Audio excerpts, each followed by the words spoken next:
ہم دین کا کام کرنے ایسے شرماتے ہیں جیسے کہ معاذ اللہ کوئی ناجائز کام کر رہے ہو، کوئی حرام کام کر رہے ہو. یہ کام کرنے سے اپنی عزت و آبرو داؤ پہ لگ جائے گی. شرم نہیں آتی؟ جب بے حیائی کرتے ہو تو کوئی افسوس، کوئی حیا نہیں آتی، اور جب سر پہ عمامے سجانے کی بات آتی ہے تو حیا آتی ہے. جب اللہ اور اس کے رسول کے نعرے لگانے کی بات آتی ہے تو حیا آتی ہے. جب اپنے گھر والوں کے ساتھ بیٹھ کر ننگے ناچ گانے دیکھتے ہو تو کوئی حیا، کوئی شرم نہیں آتی. جب دین کے لیے باہر نکلنا، اور آج کا حال تو ایسا ہے، دین کا کام کون کر رہے ہیں؟ آپ دیکھو، آپ اکثریت دین کا کام کرنے والے ٹی اسٹال والے، چائے کی بنڈی لگا رہا دین کا کام کر رہا، پان شاپ والا دین کا کام کر رہا، میکینک گاڑی کے نٹا بولٹا ڈھیلے کر رہا لگا رہا انہیں دین کا کام کر رہا، آٹو چلانے والا دین کا کام کر رہا، رکشہ چلانے والا دین کا کام کر رہا، ایک مولوی دین کا کام کر رہا، مرچیاں ڈالنے والا دین کا کام کر رہا. آپ بتاؤ، آپ میں کوئی ڈاکٹر ہو اور اس نے آج دین کا کوئی کام کیا؟ ہر امیر زیادہ یہ سوچتا ہے کہ میرے پاس یہ ہے، میں اپنا بینک بیلنس جمع کروں، میں اپنا مستقبل سجاؤں، اور دین کے کام کے واسطے مولوی ملا ہے اور واقعی ان کے متبعین جو غریب فقیر ہے وہ دین کا کام کرے. کوئی بڑا شو روم والا باہر آتا ہے دین کے کام کے لیے. ریچور میں کتنے مسلم شو رومز ہیں، کتنے بڑے بڑے کمپنیاں، کتنے بڑے بڑے مالدار ریچور میں. وہ یہ سمجھتے ہماری مالداری پر داغ دھبا آ جائے گا اگر ہم دین کے لیے باہر نکلے.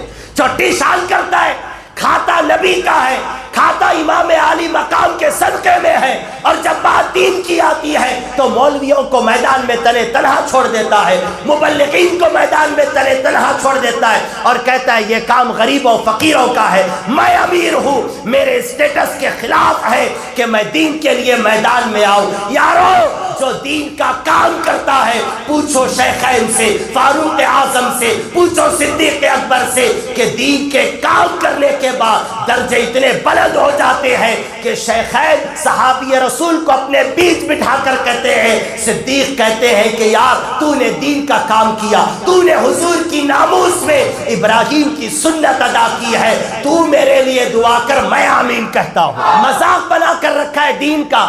دین پر کوئی چلنا بھی چاہتا ہے تو لوگ سمجھے رندے لو، یہ سب باتیں لو، بھئی کون عمل کر سکتا ہے اس پر، کون دے سکتا. میں اپنی بات کر رہا ہوں. میں جب کچھ دین کے لیے دینے کی بات آتی ہے، جیب میں 200 روپے ہوتے، میں 100 روپیہ نکال کر دے دیتا ہوں، اور میں غلط نہیں کرتا ہوں. قرآن خود یہ کہتا ہے من اموالکم، یہی ہے نافذہ.